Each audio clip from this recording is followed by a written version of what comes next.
The Power of Positive Thinking. By Norman Vincent Peale. 1. Believe in yourself. Believe in yourself. Have faith in your abilities.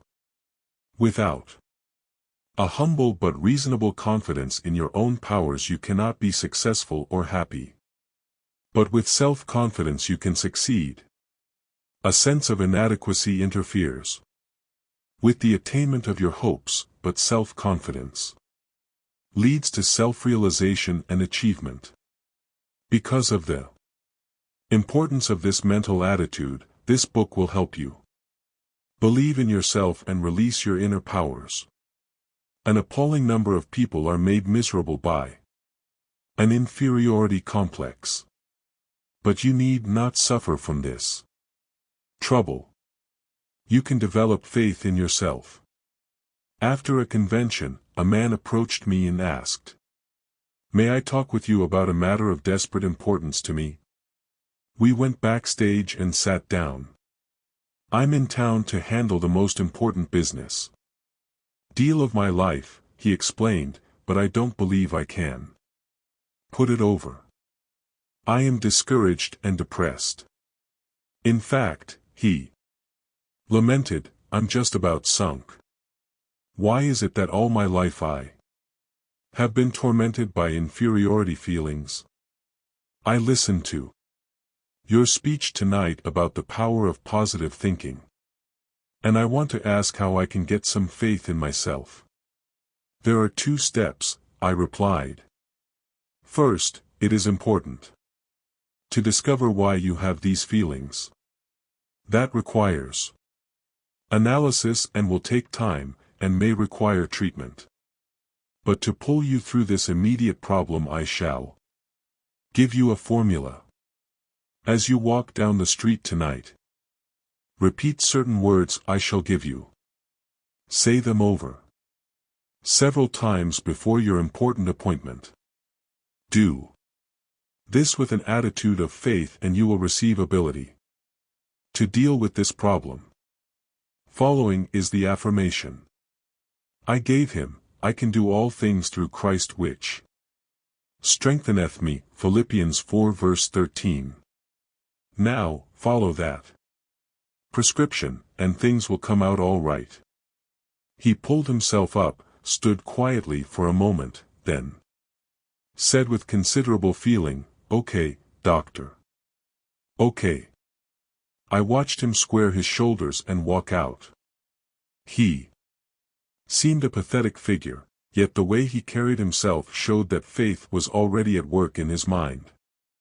Subsequently he reported that this simple formula did wonders for him. He added, "It seems incredible that a few words from the Bible could do so much." Of the various causes of inferiority feelings, not a few stem from childhood. My own story is a perfect illustration. As a small boy I was painfully thin. I had lots of energy, was on a track team, was healthy and hard as nails, but thin. And that bothered me because I didn't want to be thin.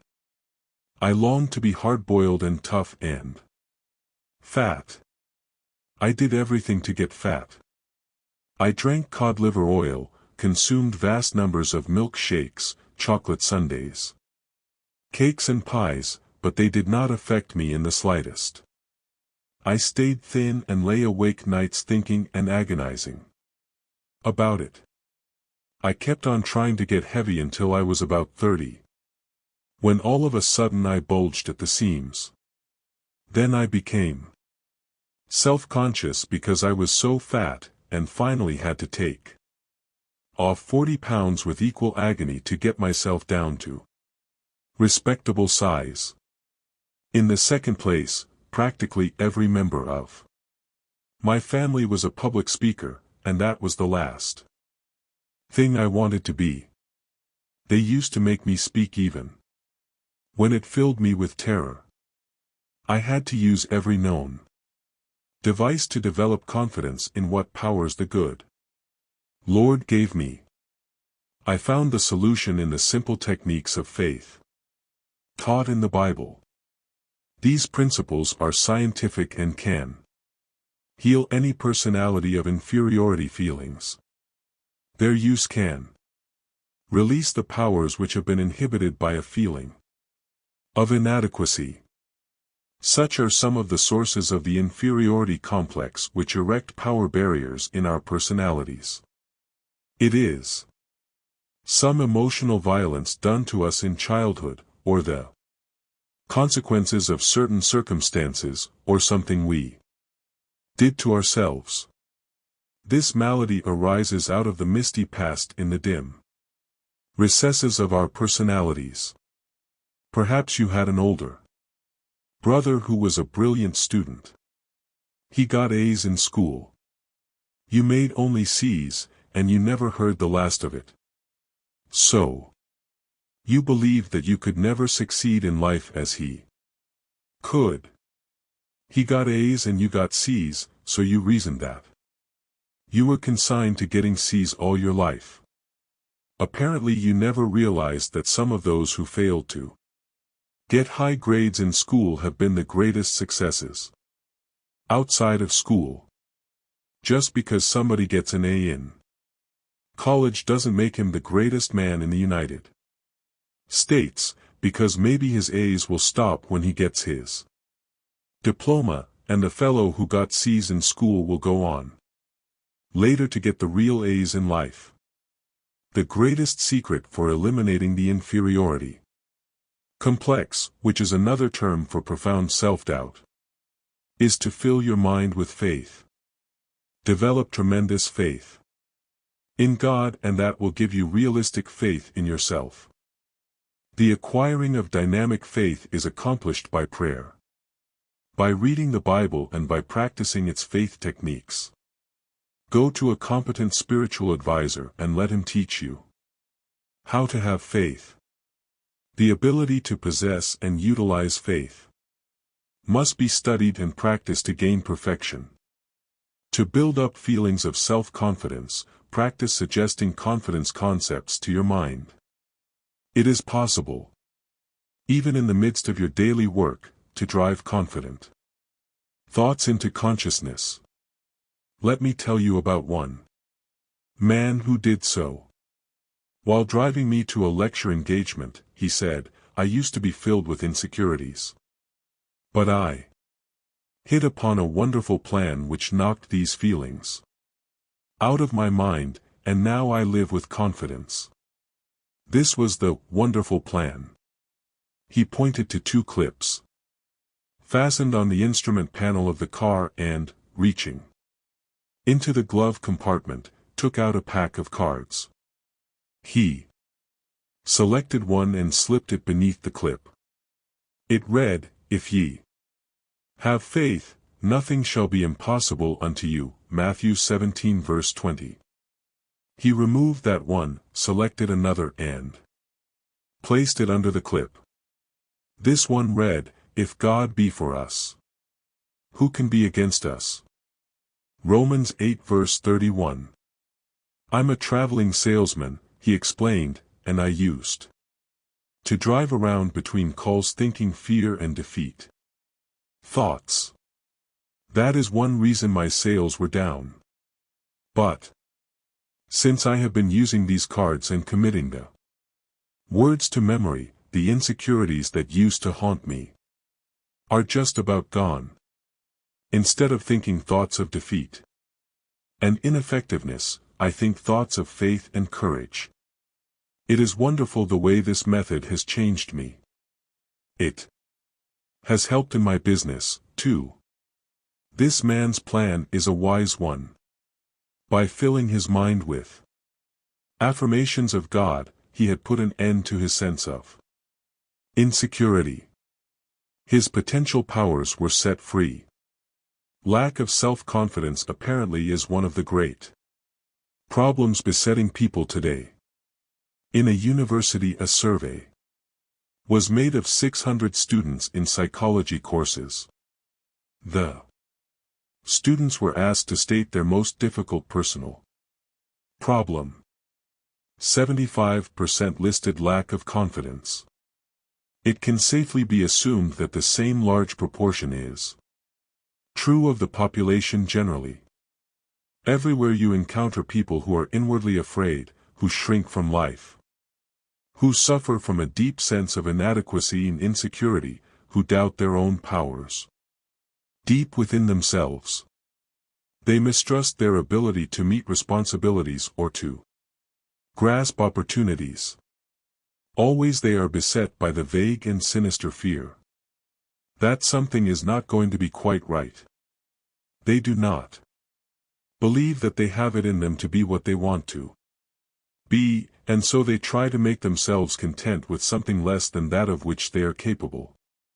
Thousands upon thousands go crawling through life on their hands and knees, defeated and afraid. And in most cases such frustration of power is unnecessary. The blows of life, the accumulation of difficulties, the multiplication of problems tend to sap energy and leave you spent and discouraged. In such a condition the true status of your power is often obscured, and a person yields to a discouragement that is not justified by the facts. It is vitally essential to reappraise your personality. Assets. Dr. Carl Menninger, the famous psychiatrist, once said, "Attitudes are more important than facts." That is worth repeating until its truth grips you. Any fact facing us, even the most hopeless, is not as important as our attitude toward that fact. You may permit a fact to overwhelm you mentally before you start to deal with it. On the other hand, a confident thought pattern can modify or overcome the fact. So if you feel that you are defeated and have lost confidence in your ability to win, sit down, take a piece of paper, and make a list, not of the factors that are against you, but of those that are for you. If you or I think constantly of the forces that seem to be against us, they will assume a formidable strength they do not possess. But if you mentally visualize and affirm and reaffirm your assets, you will rise out of any difficulty. Your inner powers will reassert themselves and, with the help of God, lift you to victory. A sure cure for lack of confidence is the thought that God is actually with you and helping you. This is one of the simplest teachings in religion, namely, that Almighty God will see you through. No other idea is so powerful in developing self-confidence as this simple belief when practiced. To practice it, simply affirm, God is with me. God is helping me. God is guiding me. Spend several minutes each day visualizing His presence. Then practice believing that affirmation. Go about your business on the assumption that what you have affirmed and visualized is true. Affirm it, visualize it, believe it, and it will actualize itself. The release of power which this procedure stimulates will astonish you.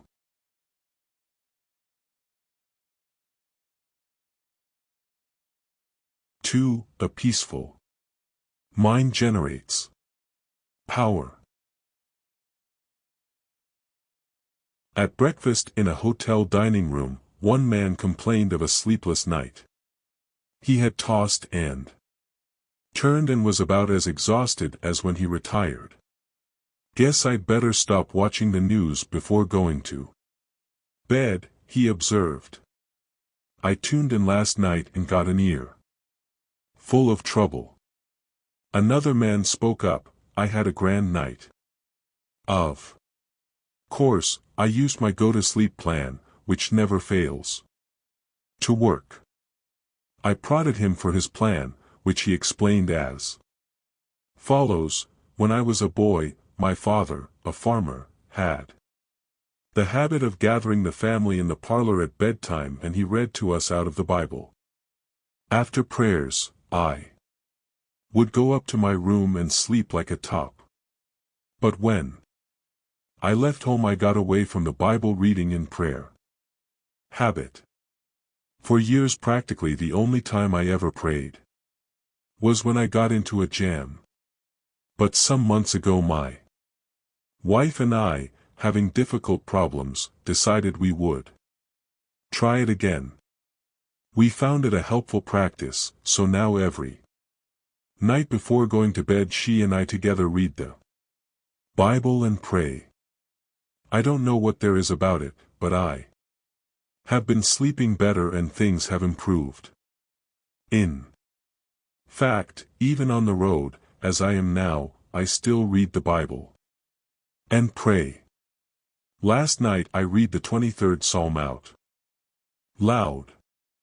He turned to the other man and said, I didn't go to bed with an ear full of trouble. I went to sleep with a mind full of peace. Well, there are two cryptic phrases for you: an ear full of trouble, and mind full of peace. Which do you choose? The essence of the secret lies in a change of mental attitude.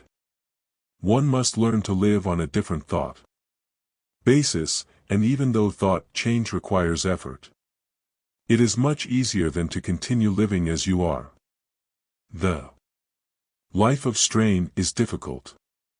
The life of inner peace, being harmonious and without stress, is the easiest type of existence.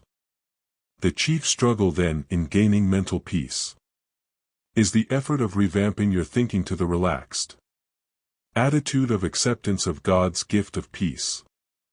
As a physician said, many of my patients have nothing wrong with them except their thoughts. So I have a favorite prescription I write for some. It is a verse from the Bible, Romans 12 verse 2. I do not write out that verse for my patients. I make them look it up.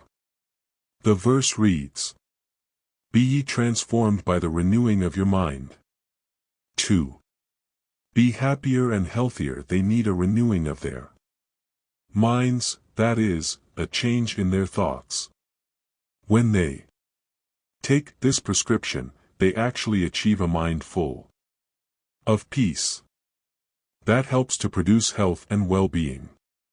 A primary method for gaining a mind full of peace is to practice emptying the mind at least twice a day. Empty your mind of fears, hates, insecurities, regrets, and guilt feelings to prevent unhappy thoughts from sneaking in again. Immediately fill your mind with creative and healthy thoughts at intervals during the day. Practice thinking a carefully selected series of peaceful thoughts. Let mental pictures of the most peaceful scenes you have ever witnessed pass across your mind.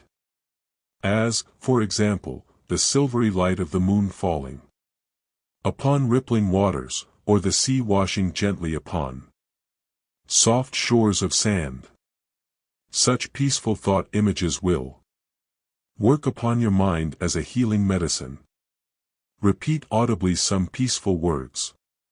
Words have profound suggestive power, and there is healing in the very saying of them. Use a word such as serenity. Picture serenity as you say it.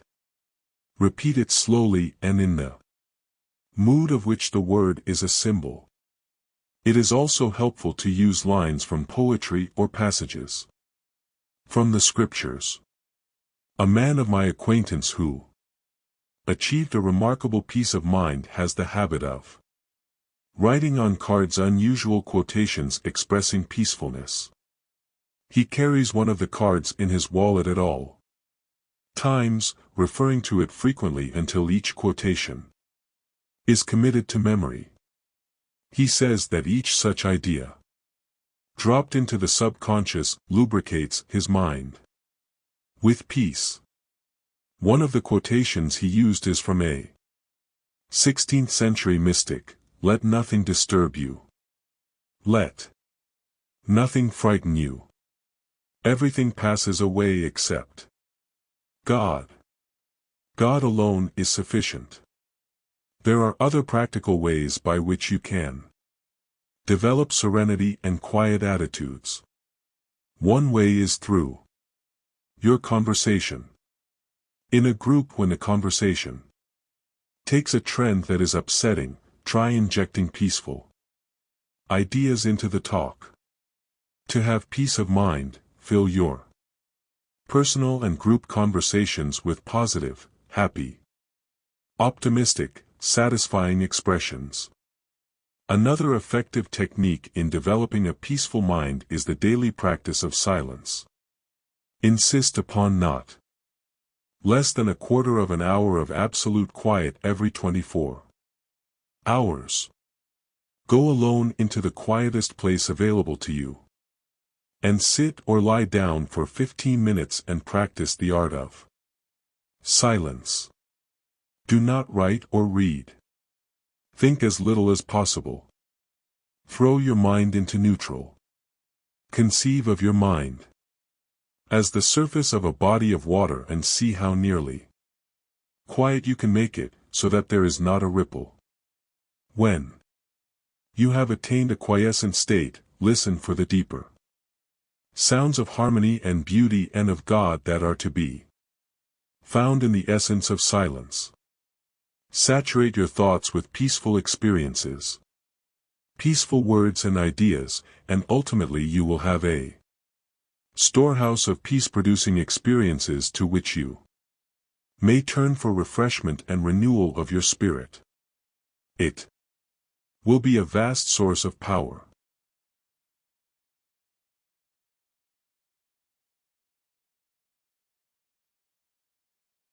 Free, how to have constant energy.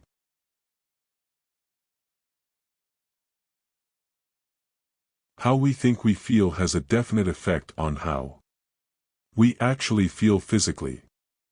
If your mind tells you that you are tired, the body mechanism, the nerves and the muscles accept the fact. If your mind is intensely interested, you can keep on at an activity indefinitely. Religion functions through our thoughts. In fact, it is a system of thought discipline. By supplying attitudes of faith to the mind, it can increase energy. It helps you to accomplish prodigious activity by suggesting that you have ample support and resources of power. A friend in Connecticut, an energetic man, full of vitality and vigor, says that he goes to church regularly to get his batteries recharged. His concept is sound. God is the source of all energy in the universe, atomic energy, electrical energy, and spiritual energy. Contact with God establishes within us a flow of the same type of energy that recreates the world and that renews springtime every year. When we are in spiritual contact with God, the divine energy flows through the personality, automatically renewing the original creative act. The principles of Christianity, scientifically utilized, can develop a continuous flow of energy into the human mind and body. Every great personality I have ever known who has demonstrated the capacity for prodigious work has been a person in tune with the infinite. Every such person seems in harmony with nature. They have not necessarily been pious, but invariably they have been extraordinarily well organized emotionally and psychologically. It is fear, resentment, the projection of parental faults upon people when they are children, inner conflicts and obsessions that throw off balance the finely tuned nature, thus causing undue expenditure of natural force. I am convinced that neither age nor circumstance needs to deprive us of energy and vitality. All through Its pages, the Bible talks about vitality and force and life. The supreme overall word of the Bible is life, and life means vitality, to be filled with energy. This does not rule out pain or suffering or difficulty, but the clear implication is that if a person practices the creative and recreative principles of Christianity, he can live with power and energy. The practice of Christian principles will bring a person into the proper tempo of living. Our energies are destroyed because of the abnormal pace at which we go. The conservation of energy depends upon getting your personality speed synchronized with the rate of God's movement. God is in you. If you are going at one rate, and God at another, you are tearing yourself apart. When we become attuned to God's rhythm, we can develop a normal tempo within ourselves, and energy flows freely. To get into the time synchronization of Almighty God, go out some warm day and lie down on the earth. Get your ear close down to the ground and listen. You will hear the sound of the wind in the trees and the murmur of insects, and you will discover that there is in all these sounds a well-regulated tempo. You cannot get that tempo by listening to traffic in the city streets, for it is lost in the confusion of sound. You can get it in church, where you hear the Word of God and the great hymns. Truth vibrates to God's tempo in a church. To avoid tiredness and to have energy, feel your way into the essential rhythm of Almighty God and all His works. To accomplish this, relax physically. Then conceive of your mind as likewise relaxing. Follow this mentally by visualizing the soul as becoming quiescent. Then pray as follows: Dear God, you are the source of all energy. You are the source of the energy in the sun, in the atom, in all flesh, in the bloodstream, in the mind. I hereby draw energy from you as from an illimitable source. Then practice believing that you receive energy. Keep in tune with the infinite. To live with constant energy, it is also important to get your emotional faults corrected. You will never have full energy until you do. Knute Rockne, one of the greatest football coaches this country ever produced, said that a football player cannot have sufficient energy unless his emotions are under spiritual control. In fact, he went so far as to say that he would not have a man on his team who did not have a genuinely friendly feeling for every fellow player. I have to get the most energy out of a man, he said, and have discovered that it cannot be done if he hates another man. Hate blocks his energy, and he isn't up to par until he eliminates it and develops a friendly feeling. People who lack energy are disorganized by their deep, fundamental emotional and psychological conflicts, such as guilt and fear. But healing is ever possible. The surest way not to become tired is to lose yourself in something in which you have a profound conviction. A famous statesman who made 7 speeches in one day was still boundless in energy. Why are you not tired after making 7 speeches? I asked. Because, he said, I believe absolutely in everything I said in those speeches. I am enthusiastic about my convictions. That's the secret. He was on fire for something. He was pouring himself out, and you never lose energy and vitality in so doing. You only lose energy when life becomes dull in your mind. Your mind gets bored and therefore tired doing nothing. You don't have to be tired. Get interested in something. Get absolutely enthralled. In something. Throw yourself into it with abandon.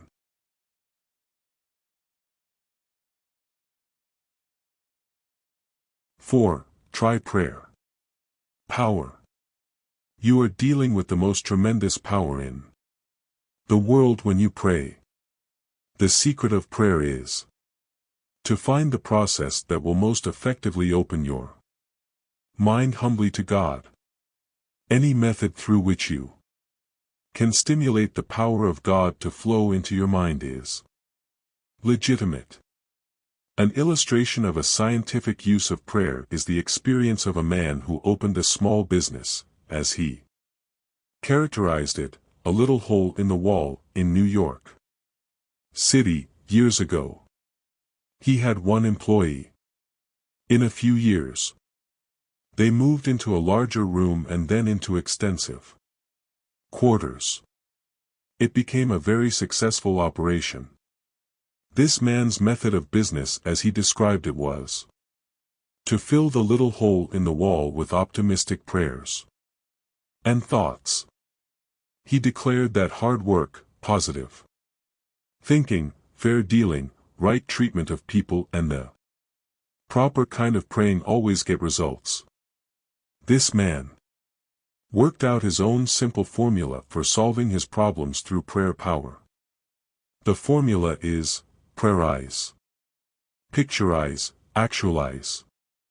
By prayerize, my friend meant a daily system of creative prayer.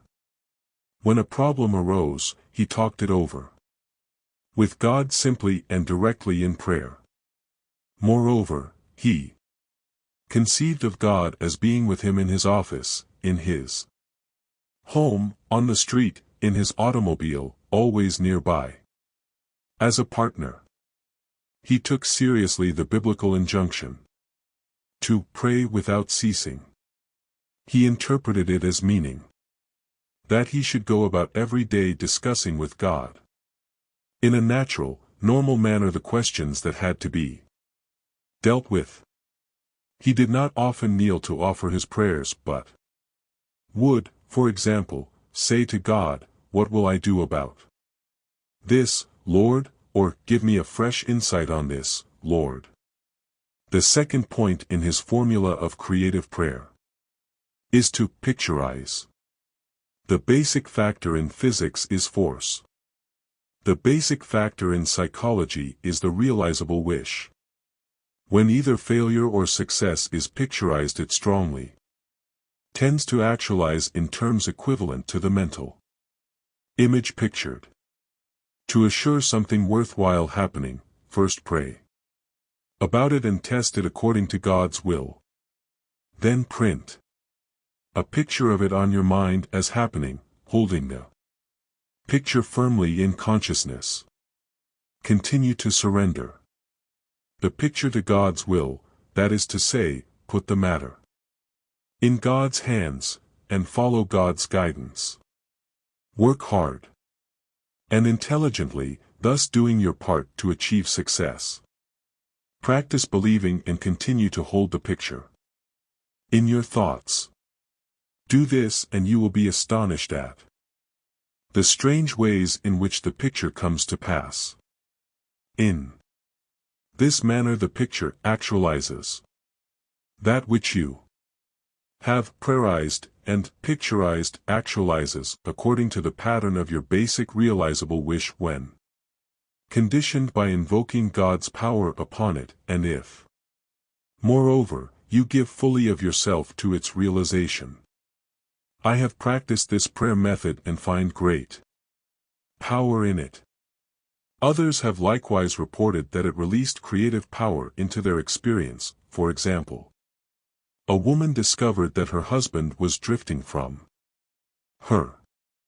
Theirs had been a happy marriage, but the wife had become preoccupied in social affairs and the husband had gotten busy in his work. Before they knew it, the close, old-time companionship was lost. One day she discovered his interest in another woman. She became hysterical. She consulted her minister, who instructed her how to pray and to picturize. He also advised her to hold a mental image of the restoration of the old time companionship, to visualize the goodness in her husband, and to picture a restored harmony between the two of them. She was to hold this picture with faith. About this time her husband informed her that he wanted a divorce. She had conquered hysteria and calmly replied that she was willing if he wanted it, but suggested a deferral of the decision, if at the end of 90 days you still want a divorce, I will cooperate. He gave her a quizzical look, for he had expected an outburst. Night after night he went out, and night after night she sat at home, but she pictured him in his old chair. She even pictured him drying the dishes as he did when they were first married. She visualized the two of them playing golf together as they once had. She maintained this picture with steady faith, and one night there he actually sat in his chair. Occasionally he would be gone, but more and more nights he sat in his chair. Then one Saturday afternoon he asked, "What do you say to a game of golf?" The days went by pleasantly until she realized that the 90th day had arrived, so that evening she said quietly, "Bill, this is the 90th day." "What do you mean?" he asked, puzzled. "The 90th day. Why, don't you remember? We agreed to wait 90 days to settle that divorce matter, and this is the day." He looked at her for a moment, then hidden behind his paper turned a page, saying, "Don't be silly. I couldn't possibly get along without you. Where did you ever get the idea I was going to leave you? I have known many other people who have successfully applied this technique. When sincerely and intelligently brought into situations, this has produced such excellent results that it must be regarded as an extraordinarily efficient method of prayer. People who take this method seriously and actually use it get astonishing results.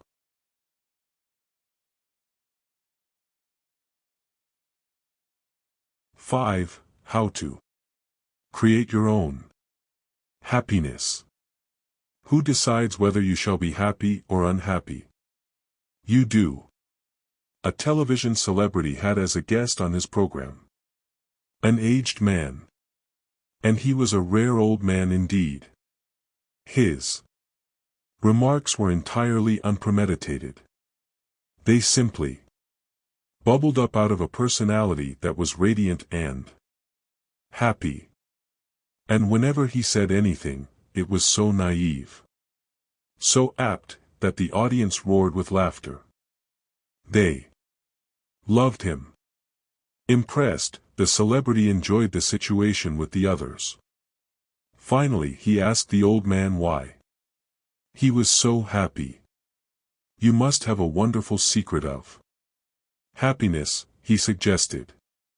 "No," replied the old man, "I haven't any great secret. It's just as plain as the nose on your face.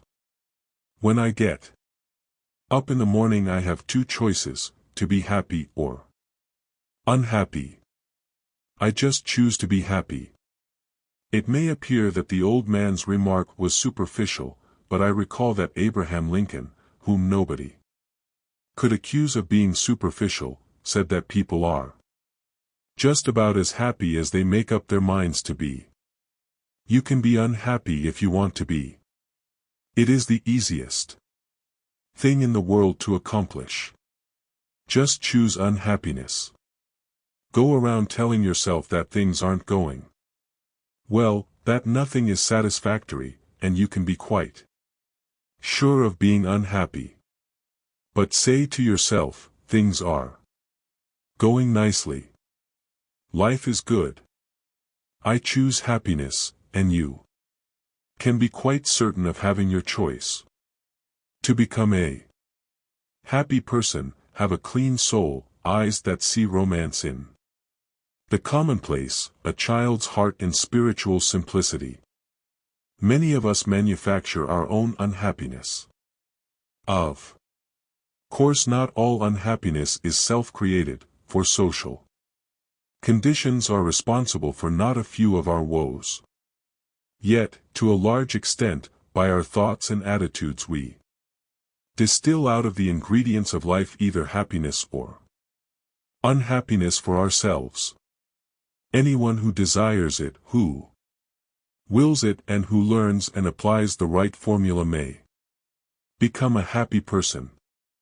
If happiness is determined by our thoughts, it is necessary to drive off the thoughts which make for depression and discouragement. This can be done first by simply determining to do it, and second by utilizing an easily employed technique which I suggested to a businessman. This man's principal trouble was in his depressed thought pattern.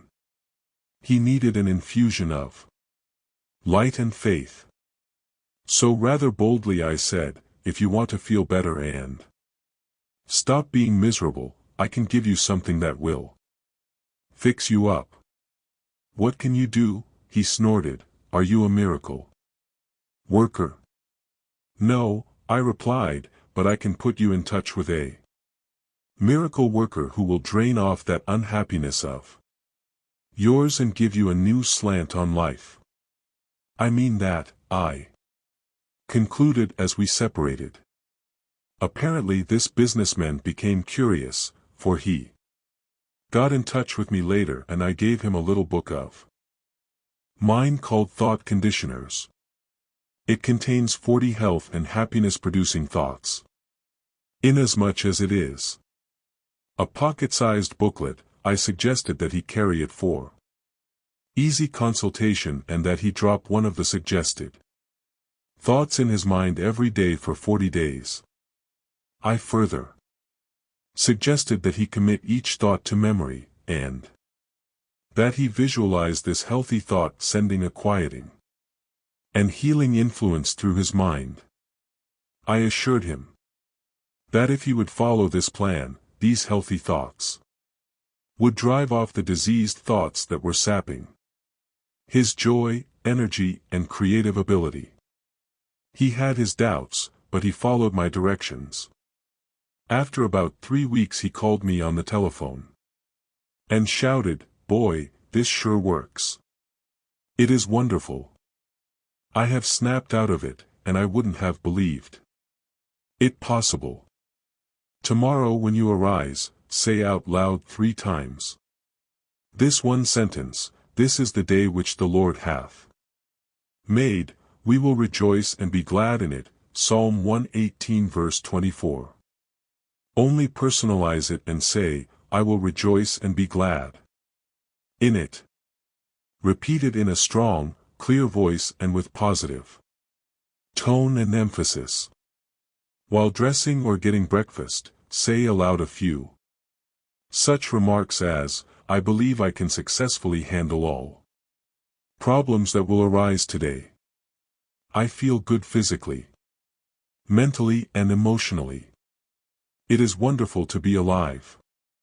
I am grateful for all that I have had, for all that I now have, and for all that I shall have. Things aren't going to fall apart. God is here and He is with me and He will see me through. I thank God for every good thing. Throughout the day, base your actions and attitudes upon fundamental principles of happy living.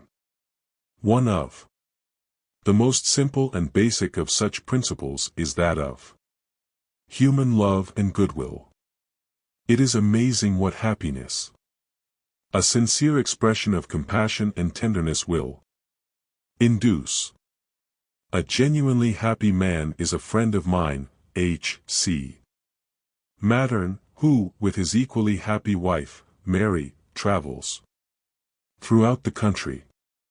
Mr. Mattern carries a unique business card on the reverse side of which is stated the philosophy that has brought happiness to him and his wife and to hundreds of others who have been so fortunate as to feel the impact of their personalities. The card reads, "The way to happiness, keep your heart free from hate, your mind from worry. Live simply. Expect little, give much. Fill your life with love. Scatter sunshine. Forget self, think of others. Do as you would be done by. Try this for a week and you will be surprised." As you read these words you may say, there is nothing new in that. Indeed, there is something new in it if you have never tried it. When you start to practice it you will find it the most astonishing method of happy and successful living you have ever used. What is the value of having known these principles all your life if you have never made use of them? Such inefficiency in living is tragic. For a man to have lived in poverty when all the time right on his doorstep is gold indicates an unintelligent approach to life. Of course, in order to give power to these principles of happiness and make them work, it is necessary to support them with a dynamic quality of mind. You are not likely to secure effective results even with spiritual principles without spiritual power. When one experiences a dynamic spiritual change inwardly, success with happiness producing ideas becomes extraordinarily easy. If you begin to use spiritual principles, however awkwardly, you will gradually experience spiritual power inwardly. This will give you the greatest surge of happiness you have ever known. It will stay with you, too, as long as you live a God-centered life. 6. Expect the best and get it. William James, the famous psychologist, said, "Our belief at the beginning of a doubtful undertaking is the one thing that ensures the successful outcome of your venture." When you expect the best, you release a magnetic force in your mind which by a law of attraction tends to bring the best to you. This does not mean that by believing you are necessarily going to get everything you want or think you want. Perhaps that would not be good for you. When you put your trust in God, He guides your mind so that you do not want things that are not good for you. But it does mean that when you learn to believe, that which has seemingly been impossible moves into the area of the possible. Every great thing becomes for you a possibility. A famous trapeze artist was instructing his students how to perform on the high trapeze bar. Finally, having given full explanations in this skill, he told them to demonstrate their ability. One student, looking up at the insecure perch upon which he must perform, was suddenly filled with fear. He froze completely. He had a terrifying vision of himself falling to the ground. He couldn't move a muscle, so deep was his fright. "I can't do it," he gasped. The instructor put his arm around the boy's shoulder and said, "Son, you can do it, and I will tell you how." Then he made one of the wisest remarks I have ever heard. He said, "Throw your heart over the bar and your body will follow." Copy that sentence. Write it on a card and put it in your pocket. Better still, write it on your mind, you who really want to do something with life. It's packed with power. That sentence. Throw your heart over the bar and your body will follow. Heart is the symbol of creative activity. Fire the heart with where you want to go and what you want to be. Get It's so deeply fixed in your subconscious that you will not take no for an answer, then your entire personality will follow where your heart leads. Throw your heart over. The bar means to throw the spiritual essence of you over. The bar and your material self will follow in the victory groove thus pioneered by your faith-inspired mind. Expect the best, not the worst, and you will attain your heart's desire. Whenever you have a bar, that is to say a barrier, in front of you, stop, close your eyes, visualize everything that is above the bar and nothing that is below it, then imaginatively throw your heart over that bar and see yourself as being given lifting power to rise above it. Believe that you are experiencing this upthrust of force. You will be amazed at the lifting force you will receive. You can overcome any obstacle. You can achieve the most tremendous things by faith power. And how do you develop faith power? Saturate your mind with the great words of the Bible. If you will spend 1 hour a day reading the Bible and committing its great passages to memory, allowing them to recondition your personality, the change in you and in your experience will be little short of miraculous. Read the New Testament. Select a dozen of the strong statements about faith and memorize each one. Say them over and over, especially just before going to sleep. In time they will modify your thought pattern. This process will change you into a believer, into an expector, and thus you will become an achiever. You will have new power to get what God and you decide you really want from life. This is not some theory that I have thought up. It is taught by the most reliable book known to man. Generation after generation, no matter what develops in the way of knowledge and science, the Bible is read by more people than any other book. Humanity rightly has more confidence in it than any other document ever written, and the Bible tells us that faith power works wonders. The most powerful force in human nature is the spiritual power technique taught in the Bible. Very astutely, the Bible emphasizes the method by which a person can make something of himself. Belief, positive thinking, faith in God, faith in other people, faith in yourself, faith in life. This is the essence of the technique it teaches. If thou canst believe, it says, all things are possible to him that believeth, Mark 9 verse 23. If ye have faith, nothing shall be impossible unto you, Matthew 17 verse 20. According to your faith be it unto you, Matthew 9 verse 29. Believe, believe, so it drives home the truth that faith moves mountains.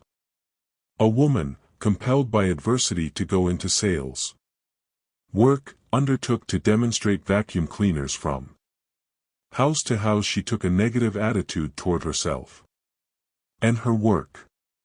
She knew she was going to fail. She feared to approach a house even though she came for a requested demonstration. She believed that she could not make the sale. As a result, she failed in a high percentage of her interviews. One day she called upon a woman who evidenced consideration beyond the average. To this customer the saleswoman poured out her tale of defeat and powerlessness. The other woman listened patiently, then said quietly, if you expect failure, you will get failure, but if you expect to succeed, I am sure you will succeed. And she added, I will give you a formula which I believe will restyle your thinking, give you new confidence and help you to accomplish your goals. Repeat this formula before every call.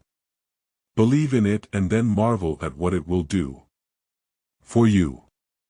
This is it. If God be for us, who can be against us? Romans 8 verse 31. But change it by personalizing it so that you say, if God be for me, who can be against me? God realizes that you want security and support for your little children and yourself, and by practicing the method I suggest, you will be given power to get what you want. She learned to approach each house expecting to make a sale, affirming and picturizing positive, not negative results. As the saleswoman employed this principle, she acquired new courage, new faith and deeper confidence in her own ability. Now she declares, God helps me sell vacuum cleaners, and who can dispute it? It is a well-defined and authentic principle that what the mind profoundly expects it tends to receive. Perhaps this is true because what you really expect is what you actually want. Unless you really want something sufficiently to create an atmosphere of positive factors by your dynamic desire, it is likely to elude you. If with all your heart, that is the secret. If with all your heart, that is to say, if with the full complement of your personality, you reach out creatively toward your heart's desire, your reach will not be in vain. At least 10 times every day affirm, I expect the best. And with God's help will attain the best. In so doing, your thoughts will turn toward the best and become conditioned to its realization. This practice will bring all of your powers to focus upon the attainment of the best. It will bring the best to you. 7. I don't believe in defeat. There is no difficulty you cannot overcome. A wise and philosophical man once said to me, when asked how he overcame his difficulties, how do I get through a trouble? Well, first I try to go around it, and if I can't go around it, I try to get under it, and if I can't get under it, I try to go over it, and if I can't get over it, I just plow right through it. Then he added, God and I plow right through it. An effective method for making your mind positive in character is to eliminate certain expressions of thought and speech, which we may call the little negatives. These negatives clutter up the average person's conversation, and while each one is seemingly unimportant in itself, the total effect is to condition the mind negatively. When this thought of little negatives first occurred to me, I began to analyze my own conversational habits and was shocked by what I found. I was making such statements as, I'm afraid I'll be late, or I wonder if I'll have a flat tire, or I don't think I can do that. These are little negatives, to be sure, and a big thought is of course more powerful than a little one. But it must never be forgotten that mighty oaks from little acorns grow, and if many little negatives clutter up your conversation, they are bound to seep into your mind. It is surprising how they accumulate in force, and before you know it, they will grow into big negatives. So I determined to root those little negatives out of my conversation. I found that the best way to eliminate them was deliberately to say a positive word about everything. When you keep asserting that things are going to work out well, good results do occur. On a roadside billboard I saw an advertisement of a certain brand of motor oil. The slogan read, a clean engine always delivers power. So will a mind free of negatives. Therefore flush out your thoughts, give yourself a clean mental engine, remembering that a clean mind, even as a clean engine, always delivers power. So to overcome your obstacles and live the "I don't believe in defeat" philosophy, cultivate a positive idea pattern. What we do with obstacles is directly determined by our mental attitude. Most of our obstacles are mental in character. Ah, you may object, mine are not mental, mine are real. Perhaps so, but your attitude toward them is mental. What you think about your obstacles largely determines what you do about them. Form the mental attitude that you cannot remove an obstacle and you will not remove it. But when your mind becomes convinced that you can do something about difficulties, astonishing results will begin to happen. All of a sudden you discover that you have the power you would never acknowledge. I played golf with a man who was not only an excellent golfer but a philosopher as well. As we went around the golf course, the game itself drew out of him a gem of wisdom for which I shall ever be grateful. I hit a ball into some high grass. When we came up to my ball, I said in some dismay, "Now just look at that. I certainly am in the rough. I have a bad lie. It is going to be tough getting out of here." My friend grinned and said, "Didn't I read something in your books about positive thinking?" Sheepishly I acknowledged that such was the case. "I wouldn't think negatively about that lie of yours," he said. "Do you think you could get a good hit if this ball were lying out on the fairway on the short grass?"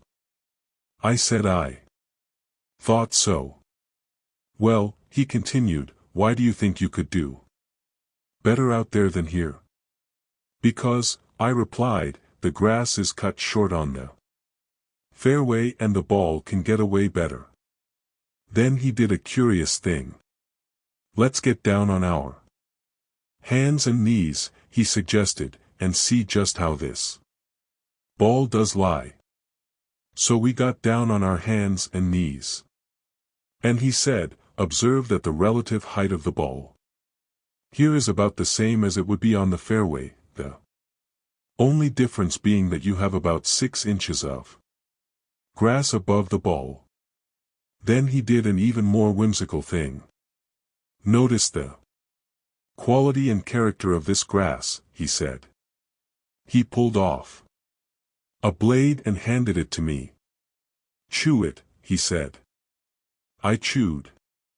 And he asked, "Isn't that tender?" "Why, yes," I replied. "Well," he continued, "an easy swing of your number 5 iron will cut through that grass almost like a knife." And then he gave me this sentence, which I am going to remember as long as I live, and I hope you will also. "The rough is only mental." In other words, he continued, it is rough because you think it is. In your mind you have decided that here is an obstacle which will cause you difficulty. The power to overcome this obstacle is in your mind. If you visualize yourself lifting the ball out of the rough, believing you can do it, your mind will transfer flexibility, rhythm and power to your muscles, and you will handle that club in such a manner that the ball will rise right out of there in a beautiful shot. All you need to do is to keep your eye on that ball and tell yourself that you are going to lift it out of that grass with a lovely stroke. Let the stiffness and tension go out of you. Hit it with exhilaration and power. Remember, the rough is only mental. To this day I remember the thrill, the sense of power and delight I had in a clean shot that dropped the ball to the edge of the green. That is a great fact to remember. In connection with difficult problems, the rough is only mental. Believe that Almighty God has put in you the power to lift yourself out of the rough by keeping your eye firmly fixed on the source of your power. Affirm to yourself that through this power you can do anything you have to do. Believe that this power is taking the tension out of you, that this power is flowing through you. Believe this, and a sense of victory will come.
Eight. How to break the worry habit. You do not need to be a victim of worry. Reduced to its simplest form, what is worry? It is simply an unhealthy and destructive mental habit. You were not born with the worry habit. You acquired it. And because you can change any habit in any acquired attitude, you can cast worry from your mind. To eliminate abnormal worry, empty the mind daily. This should be done preferably before retiring at night, to avoid the retention by the consciousness of worries while you sleep. During sleep, thoughts tend to sink more deeply into the subconscious. The last 5 minutes before going to sleep are of extraordinary importance, for in that brief period the mind is most receptive to suggestion. It tends to absorb the last ideas that are entertained in waking consciousness. This process of mind drainage is important in overcoming worry, for fear thoughts, unless drained off, can clog the mind and impede the flow of mental and spiritual power. But such thoughts can be emptied from the mind, and will not accumulate if they are eliminated daily. 2. Drain them. Utilize a process of creative imagination. Conceive of yourself as actually emptying your mind of all anxiety and fear. Picture all worry thoughts as flowing out as you would let water flow from a basin by removing the stopper. Repeat the following affirmation during this visualization: with God's help I am now emptying my mind of all anxiety, all fear, all sense of insecurity. Repeat this slowly 5 times, then add, I believe that my mind is now emptied of all anxiety, all fear, all sense of insecurity. Repeat that statement 5 times, meanwhile holding a mental picture of your mind as being emptied of these concepts. Then thank God for thus freeing you from fear, and go to sleep.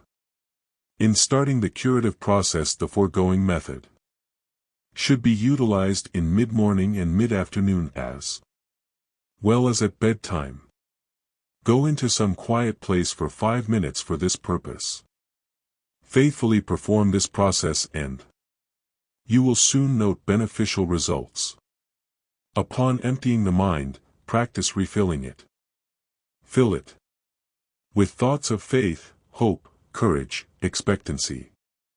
Say aloud such affirmations as, God is now filling my mind with courage, with peace, with calm assurance. God is now protecting me from all harm. God is now protecting my loved ones from all harm. God is now guiding me to right decisions. God will see me through this situation. A half-dozen times each day crowd your mind with such thoughts as these until the mind is overflowing with them. In due course these thoughts of faith will crowd out worry. Fear is the most powerful of all thoughts with one exception, and that one exception is faith. Faith can always overcome fear.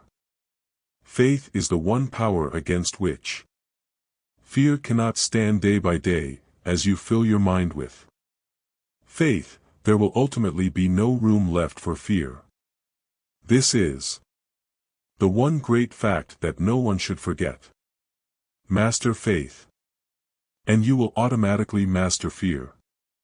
So the process is, empty the mind and cauterize it with God's grace, then practice filling your mind with faith and you will break the worry habit. One of the best illustrations of this strategy against worry was a scheme developed by a businessman. He was a tremendous worrier. In fact, he was fast getting himself into a bad state of nerves and ill health. His particular form of worry was that he was always doubtful as to whether he had done or said the right thing. He was always rehashing his decisions and getting himself unnerved about them. Finally, he broke his worry habit by working out a little ritual that he performed every night before leaving his office. He reached up and tore off the calendar page for that particular day, rolled it into a ball and dropped that day into the wastebasket. Then he prayed, Lord, you gave me this day. I did the best I could with it and you helped me. And I thank you. I made some mistakes. That was when I didn't follow your advice, and I am sorry about that. Forgive me. But I had some successes, too, and I am grateful for your guidance. But now, Lord, mistakes or successes, the day is over and I'm through with it, so I'm giving it back to you. Amen. Perhaps that isn't an orthodox prayer, but it proved to be an effective one. He dramatized the finishing of the day and he set his face to the future, expecting to do better the next day. By this method this man's sins of omission and commission gradually lost their hold on him. He was released from the worries that accumulated from his yesterdays. In this technique this man was practicing one of the most effective anti-worry formulas, which is described in these words, but this one thing I do, forgetting those things which are behind, and reaching forth unto those things which are before, I press toward the mark for the prize of the high calling of God in Christ Jesus. Philippians 3 verses 13 to 14. To break the worry habit, try this worry-breaking formula. 1. Say to yourself, worry is just a very bad mental habit, and I can change any habit with God's help. 2. First thing every morning before you arise say out loud, I believe, 3 times. 3. Pray, using this formula, I place this day, my life, my loved ones, my work in the Lord's hands. Whatever happens, whatever results, if I am in the Lord's hands. It is the Lord's will and it is good. 4. Practice saying something positive concerning everything about which you have been talking negatively. Don't say, "I'll never be able to do that." Instead, affirm, "With God's help I will do that." 5. Never participate in a worry conversation. 6. Mark every passage in the Bible that speaks of faith, hope, happiness, glory, radiance. Commit each to memory. Say them over and over again until these creative thoughts saturate your subconscious mind. Then, the subconscious will return to you what you have given it, namely, optimism, not worry. Cultivate friendships with hopeful people. Surround yourself with friends who think positive, faith-producing thoughts and who contribute to a creative atmosphere. This will keep you re-stimulated with faith. Attitudes. 8. See how many people you can help to cure their own worry habit. In helping another to overcome worry, you get greater power over it within yourself. 9. Every day of your life conceive of yourself as living in partnership and companionship with Jesus Christ. If he actually walked by your side, would you be worried or afraid? Well, then, say to yourself, "He is with me." Affirm aloud his promise, "I am with you always." Then change it to say, "He is with me now." Repeat the affirmation 3 times every day.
Nine. Power to solve personal problems.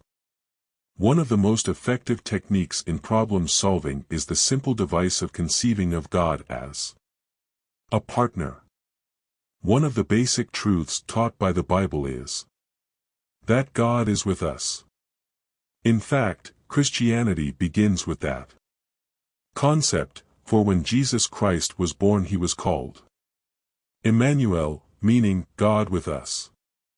Christianity teaches that in all the difficulties, problems and circumstances of this life God is close by.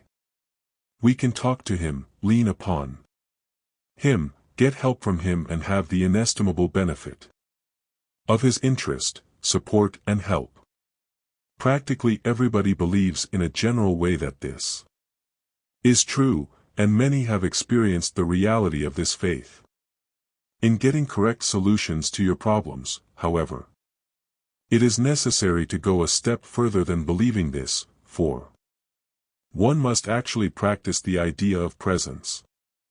Practice believing that God is as real as your spouse, or your business partner, or your closest friend. Practice talking matters over with him. Believe that he hears and gives thought to your problems. Assume that he impresses upon your mind the ideas and insights necessary to solve your problems. Definitely believe that in these solutions there will be no error, but that you will be guided to actions according to truth which results in right outcomes. A businessman stopped me one day following a Rotary Club meeting in a western city at which I had made a speech. He told me that something he had read in one of my newspaper columns had, as he put it, completely revolutionized his attitude and saved his business. Naturally, I was interested and pleased that any little thing I had said would bring about such a splendid result. I had been having quite a difficult time in my business, he said. In fact, it was beginning to be a serious question as to whether I could save my business. A series of unfortunate circumstances together with market conditions, regulatory procedures, and the economy affected my line profoundly. I read this article of yours in which you advanced the idea of taking God in as a partner. I think you used the phrase, effect a merger with God.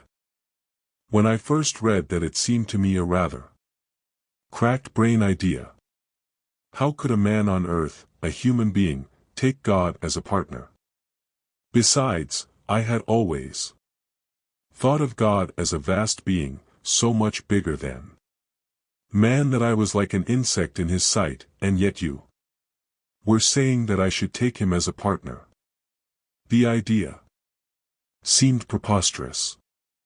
Then a friend gave me one of your books and I found similar ideas scattered all through it.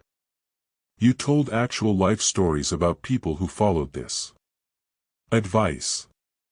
They all seemed to be sensible people, but still I was unconvinced. I always had the idea that ministers are idealistic theorists, that they know nothing about business and practical affairs. So I sort of wrote you off, he said, with a smile. However, a funny thing happened one day. I went to my office so depressed that I actually thought perhaps the best thing for me to do would be to blow my brains out and get away from all these problems which seemed completely to floor me. Then into my mind came this idea of taking God as a partner. I shut the door, sat in my chair, and put my head on my arms on the desk. I hadn't prayed more than a dozen times in as many years. However, I certainly did pray on this occasion. I told the Lord that I had heard this idea about taking him in as a partner, that I wasn't actually sure what it meant, or how one did it. I told him that I was baffled, bewildered and discouraged. I said, Lord, I can't offer you much in the way of a partnership. But please join with me and help me. I don't know how you can help me, but I want to be helped. So I now put my business, myself, my family and my future in your hands. Whatever you say goes. I don't even know how you are going to tell me what to do, but I am ready to hear and will follow your advice if you will make it clear. Well, he continued, that was the prayer. After I finished praying, I sat at my desk. I guess I expected something miraculous to happen, but nothing did. However, I did suddenly feel quiet and rested. I actually had a feeling of peacefulness. Nothing out of the ordinary occurred that day or that night, but the next day when I went to my office I had a brighter and happier feeling than usual. I began to feel confident that things would turn out right. It was hard to explain why I felt that way. Nothing was any different. In fact, you might even say things were a shade worse, but I was different. This feeling of peacefulness stayed with me and I began to feel better. I kept praying each day and talked to God as I would to a partner. They were not churchy prayers, just plain man-to-man talk. Then one day in my office, all of a sudden an idea popped up in my mind. It was like toast popping up in a toaster. I said to myself, well, what do you know about that? For it was something that had never occurred to me, but I knew instantly that it was just the method to follow.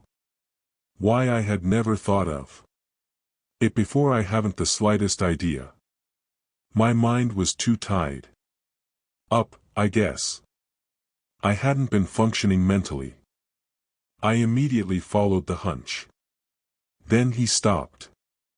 No, it was no hunch, it was my partner, talking to me.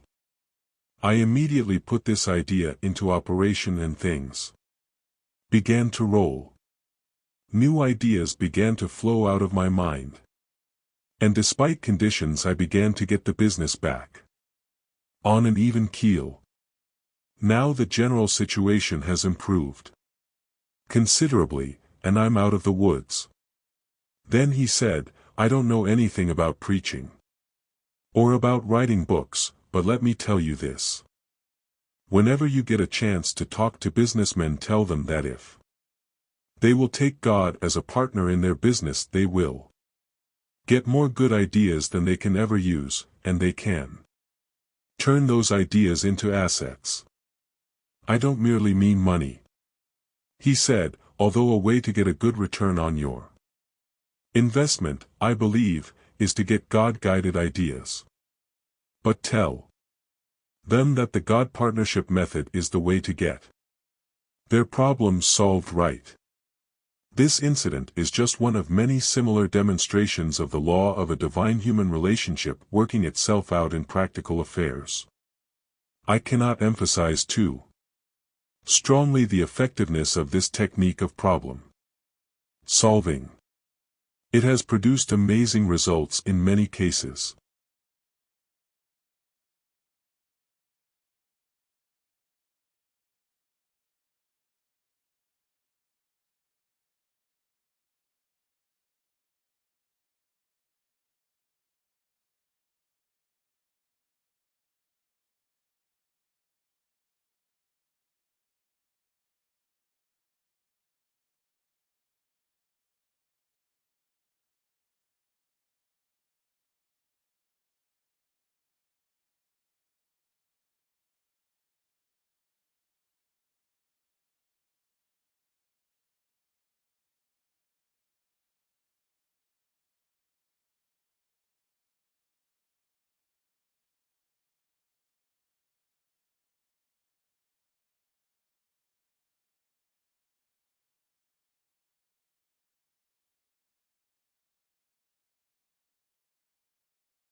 When vitality sags, try this health formula.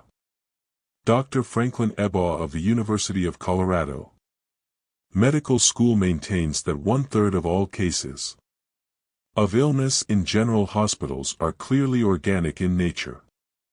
And onset, 1/3 are a combination of emotional and organic, and 1/3 are clearly emotional. Dr. Flanders Dunbar, author of Mind and Body, says, "It is not a question of whether an illness is physical or emotional, but how much of each." Every thoughtful person who has ever considered the matter realizes that the doctors are right when they tell us that resentment, hate, grudges, ill will, jealousy, vindictiveness are attitudes which produce ill health. Have a fit of anger and experience for yourself that sinking feeling in your stomach. Chemical reactions in the body are set up by emotional outbursts that result in feelings of ill health. Should these be continued either violently or in a simmering state over a period of time, the general condition of the body will deteriorate. In speaking of a certain man whom we both knew, a physician told me that the patient died of grudgitis. The physician actually felt that the deceased passed away because of a long-held hatred. He did his body such damage that his resistance was lowered, the doctor explained. So that when a physical malady attacked him he did not possess the stamina or renewing force to overcome it.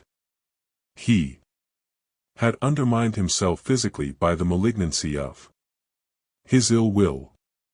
If you are under par, honestly ask yourself if you are harboring any ill will or resentment or grudges, and if so, cast them out without delay.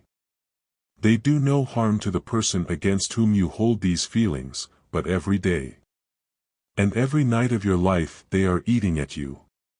Many people suffer poor health not because of what they eat but from what is eating them. Emotional ills turn your body against itself, sapping your energy, reducing your efficiency, causing deterioration in your health. And of course, they siphon off your happiness. And yet people still think that when the Bible tells you not to hate or to get angry that it is theoretical advice. The Bible is not theoretical.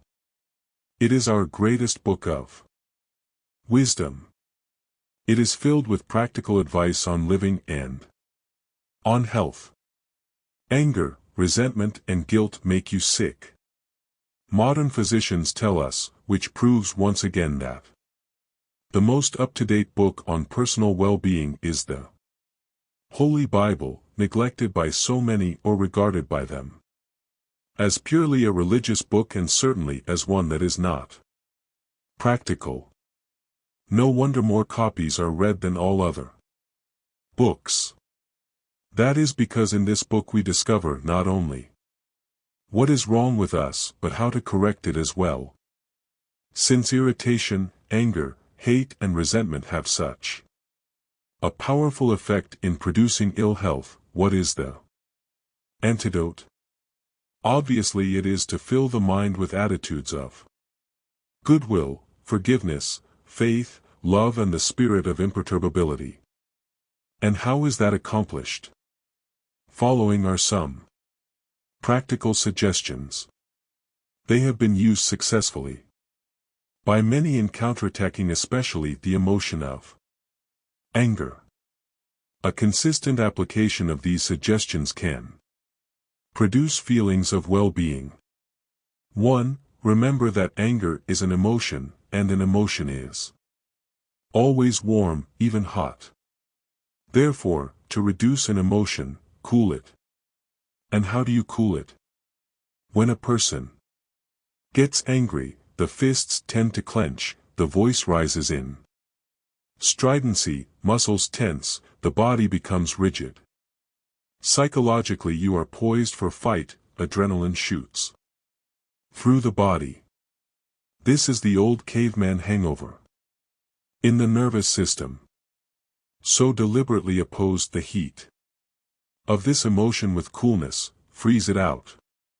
Deliberately, by an act of will, keep your hands from clenching. Hold your fingers out straight. Deliberately reduce your tone. Bring it down to a whisper. Remember that. It is difficult to argue in a whisper. Slump in a chair. Or even lie down if possible. It is difficult to get mad. Lying down. 2. Anger expresses the accumulated vehemence of a multitude of minor irritations. These irritations, each rather small in itself, having gathered force by reason of the one being added to the other, finally blaze forth in a fury that often leaves us abashed at ourselves. Therefore, make a list of everything that irritates you. No matter how inconsequential it may be or how silly each is, list it just the same. This will dry up the tiny rivulets that feed the great river of anger. 3. Every time you feel anger, say, it isn't worth it to spend $1,000 worth of emotion on a 5-cent irritation. 4. When a hurt-feeling situation arises, get it straightened out as quickly as possible. Go to someone you trust and pour it out to him until not a vestige of it remains within you. Then forget it. 5. Pray for the person who has hurt your feelings. Continue this until you feel the malice fading away. Sometimes you may have to pray for quite a while to get that result. A man who tried this method told me that he kept account of the times he needed to pray until the grievance left and peace came. It was exactly 64 times. He literally prayed it out of his system. This is positively guaranteed to work.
(11) How to get people to like you. We might as well admit it. We want people to like us. If someone says, I don't care whether people like me or not, he is not telling the truth. A poll was taken among some high school students on the question, what do you most desire? By overwhelming majority the students voted that they wanted to be popular. The same urge is in older people. I must warn you that you will never get everybody to like you. There is a quirk in human nature whereby some people won't like you. It may be due to lack of rapprochement, that baffling mechanism by which we either do or do not click with certain people.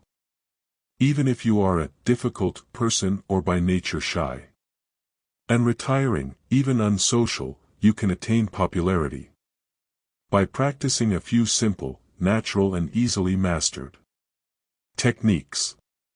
First, become a comfortable person, one who is easygoing and pleasant. Christianity teaches that one basic trait will go far toward getting people to like you. That trait is a sincere and forthright interest in, and love for, people. Perhaps if you cultivate this basic trait, other traits will naturally develop. If you are a comfortable person, do not assume that the reason other people do not like you is because of something wrong with them. Assume, instead, that the trouble is within yourself and determine to find and eliminate it. A man came to our New York clinic seeking help in personal relationships.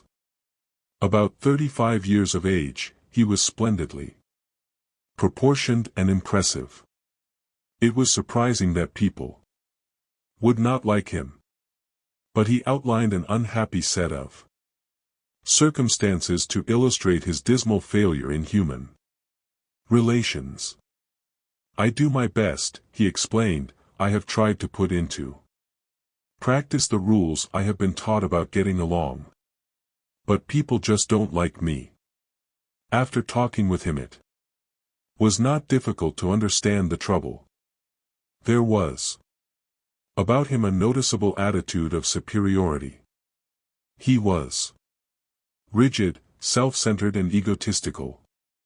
This young man was irritable with people and he picked on them in his own mind, though no outward conflicts with other persons developed.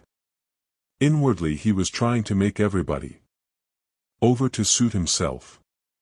Unconsciously people realized this. Barriers were erected in their minds toward him. Since he was being unpleasant to people in his thoughts, it followed that he was less than warm in his personal attitudes. He was suffering from self-love, a chief cure for which is the practice of love for others. He was bewildered and baffled when we outlined his difficulty. But he was sincere and practiced the suggested techniques for developing love of others. It required some fundamental changes, but he succeeded. One method suggested was that at night before retiring, he was to picture mentally each person he had met during the day. As he brought each face up before him, he was to think a kindly thought about that person. Then he was to pray for each one. The first person outside the family whom this man saw in the morning was the elevator man in his apartment house. He had not been in the habit of saying anything to him beyond good morning. Now he took the time to chat with the elevator man. He asked him about his family and his interests. He actually began to like the elevator operator and in turn the elevator man, who had formed a pretty accurate opinion of the young man, began to revise his views. They established a friendly relationship. So the process went, from person to person. One day the young man said to me, I have found that the world is filled with interesting people and I never realized it before. When he made that observation he proved that he was losing himself, and when he did that, as the Bible so wisely tells us, he found himself. In losing himself he found himself and lots of new friends besides. People learned to like him. Learning to pray for people was important in his rehabilitation, for when you pray for anyone you tend to modify your personal attitude toward him. You lift the relationship to a higher level. The best in the other person begins to flow out toward you as your best flows toward him. In the meeting of the best in each, a higher unity of understanding is established. Granted, some people are by nature more likable than others, nevertheless a serious attempt to know any individual will reveal qualities within him that are admirable, even lovable. A man had the problem of conquering feelings of Irritation toward persons with whom he associated. 4. Some people he had a profound dislike. They irritated him intensely, but he conquered these feelings by making an exhaustive list of everything he could possibly admire about each person who annoyed him. Daily he attempted to add to this list. He was surprised to discover that people whom he thought he did not like proved to have many pleasing qualities. In fact, he was at a loss to understand how he ever disliked them. Of course, while he was making these discoveries about them, they, in turn, were finding likable qualities in him. Another factor in getting people to like you is to practice building up the ego of other persons. Whomever you help to build up and become a better, stronger, finer person will give you his undying devotion. Build up as many people as you can. Do it unselfishly. Do it because you like them and because you see possibilities in them. Do this and you will never lack for friends. You will always be well thought of. Build people up and love them genuinely. Do them good and their esteem and affection will flow back toward you. 12. Prescription for heartache. Please give me a prescription for heartache. This curious request was made by a man who had been informed by his doctor that his feelings of disability were not of a physical nature. His trouble lay in an inability to rise above sorrow. He was suffering from an ache in his personality as a result of grief. His doctor advised him to secure spiritual consultation and treatment. So, continuing to use the terminology of medicine, he repeated his question, is there a spiritual prescription which will reduce my constant inner suffering? I realize that sorrow comes to everyone and I should be able to meet it the same as others. I have tried my best, but I find no peace. Again he said with a sad, slow smile, give me a prescription for heartache. There is indeed a prescription for heartache. One element in the prescription is physical activity. The sufferer must avoid the temptation to sit and brood. A sensible program which substitutes physical activity for such fruitless brooding reduces the strain on the area of the mind where we reflect, philosophize and suffer mental pain. Muscular activity utilizes another part of the brain and therefore shifts the strain and gives relief. Whatever the character of your heartache, one of the first steps is to resolve to get back into the mainstream of life's activities. Take up your old associations. Form new ones. Get busy walking, riding, swimming, playing, get the blood to coursing through your system.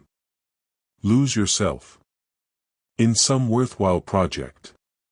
Fill your days with creative activity and emphasize the physical aspect of activity.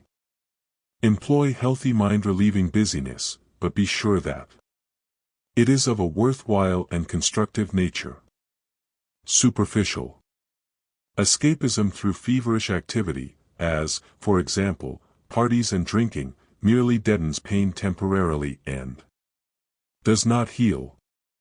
An excellent and normal release from heartache is to give way to grief.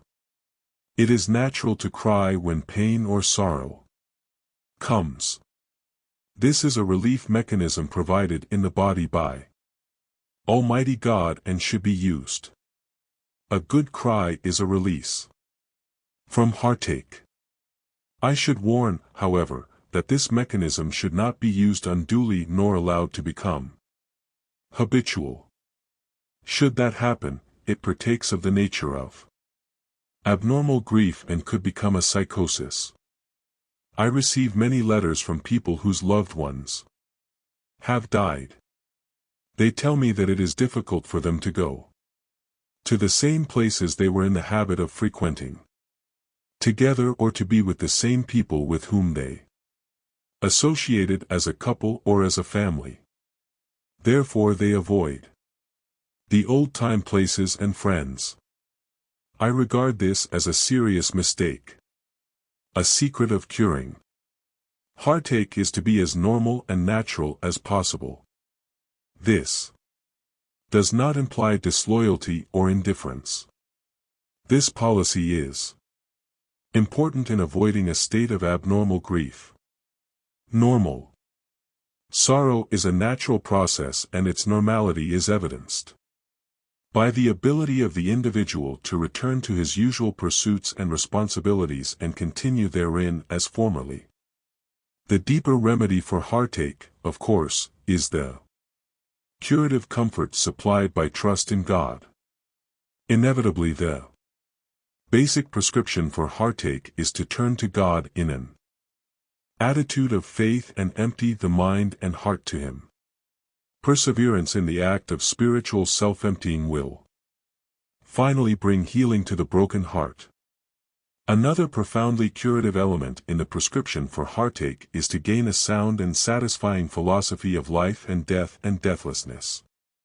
For my part, when I gained the unshakable belief that there is no death, that all life is indivisible, that the here and hereafter are one, that time and eternity are inseparable, that this is one unobstructed universe, then I found the most satisfying and convincing philosophy of my entire life. This philosophy will not ward off the sorrow which comes when a loved one dies and physical, earthly separation ensues. But it will lift and dissipate grief. It will fill your mind with a deep understanding of the meaning of this inevitable circumstance. And it will give you a deep assurance that you have not lost your loved one. Live on this faith and you will be at peace, and the ache will leave your heart. Mr. H. B. Clark, an old friend of mine, was for many years a construction engineer, his work taking him into all parts of the world. He was of a scientific turn of mind, a quite restrained, factual, unemotional type of man. I was called one night by his physician, who said that he did not expect him to live but a few hours. His heart action was slow and the blood pressure was extraordinarily low. There was no reflex action at all. The doctor gave no hope. I began to pray for him, as did others. The next day, his eyes opened, and after a few days he recovered his speech. His heart action and blood pressure returned to normal. After he recovered strength, he said, "At some time during my illness something peculiar happened to me. I cannot explain it. It seemed that I was a long distance away. I was in the most beautiful and attractive place I have ever seen. There were lights all about me. Beautiful lights. I saw faces dimly revealed, kind faces. They were, and I felt peaceful and happy. In fact, I have never felt happier in my life. Then the thought came to me, I must be dying. Then it occurred to me, perhaps I have died. Then I almost laughed out loud, and asked myself, why have I been afraid of death all my life? There is nothing to be afraid of in this hallucination, a dream, a vision. I do not believe so.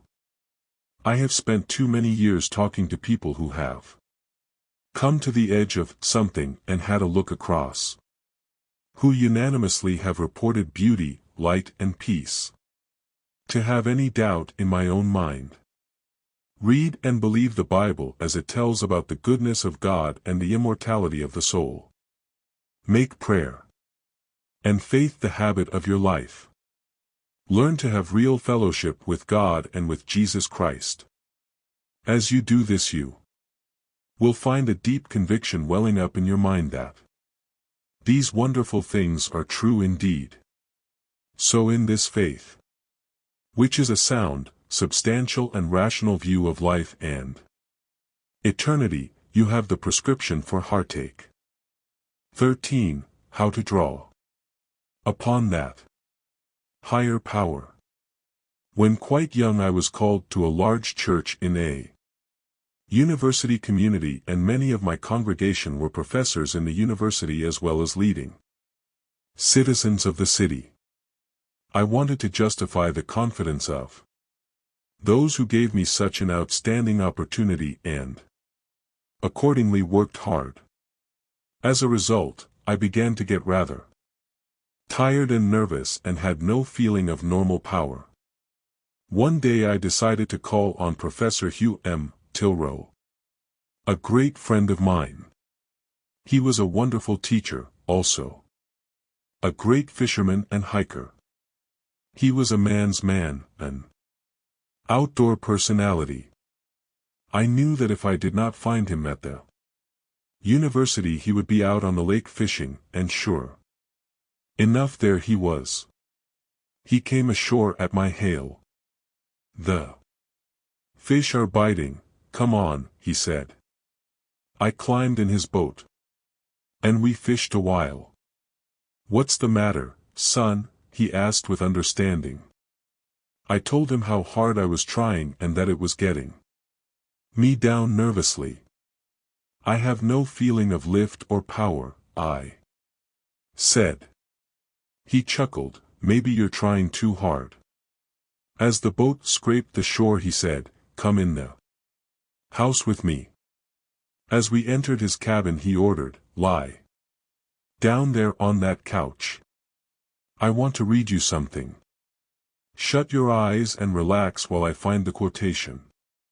I did as directed, and thought he was going to read me some philosophical or perhaps diverting piece, but instead he said, "Here it is.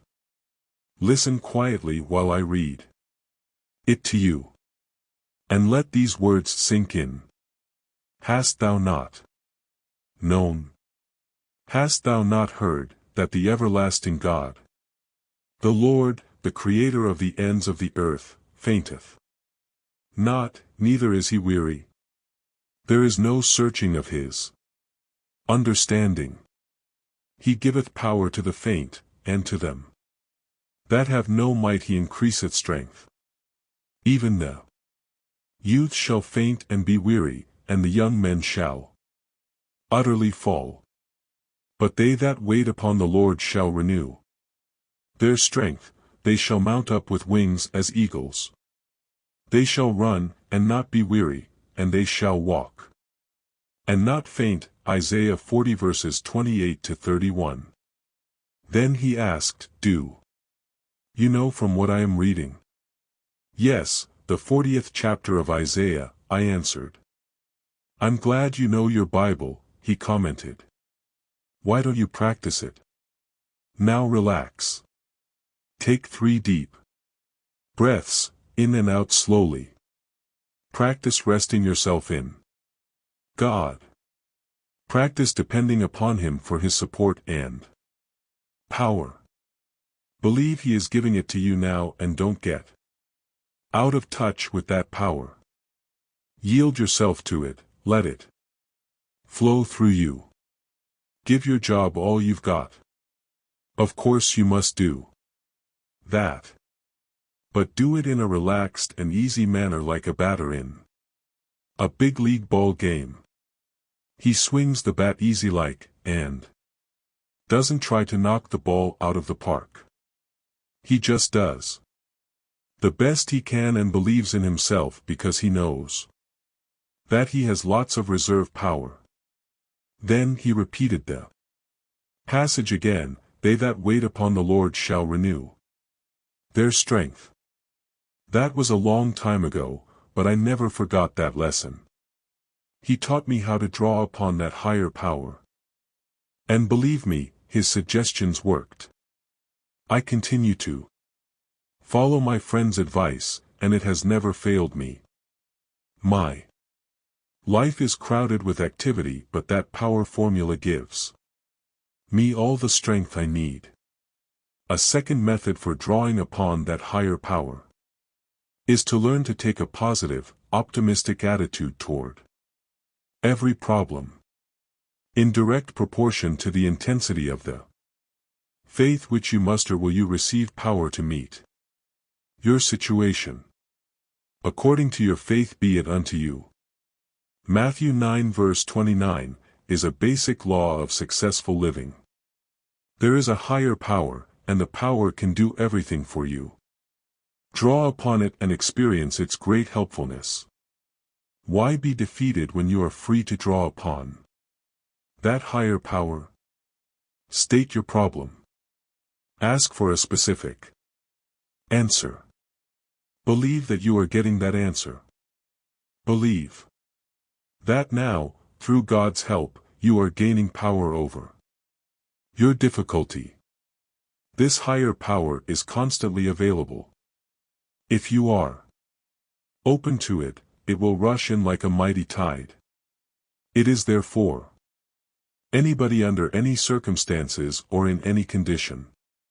This tremendous inflow of power is of such force that in its inrush it drives everything before it, casting out fear, hate, sickness, weakness, moral defeat, scattering them as though they had never touched you, refreshing and re-strengthening your life with health, happiness and goodness. Why not draw upon that higher power? Ministering through prayer. The Bible says, the effectual, fervent prayer of a righteous man availeth much.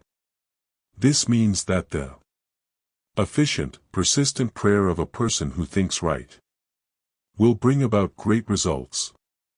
Norman Vincent Peale.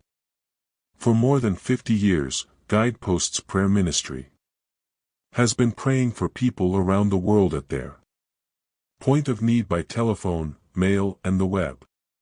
Our prayer has opened up new ways to have global impact through a social networking platform that allows communities to come together in prayer online, no matter where they are in the world. Each request receives personal attention from our volunteers who pray for each individual by name and by need.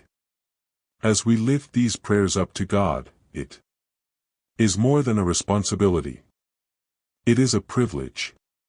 Although we are only the messengers, we know that God listens, hears and answers our prayers.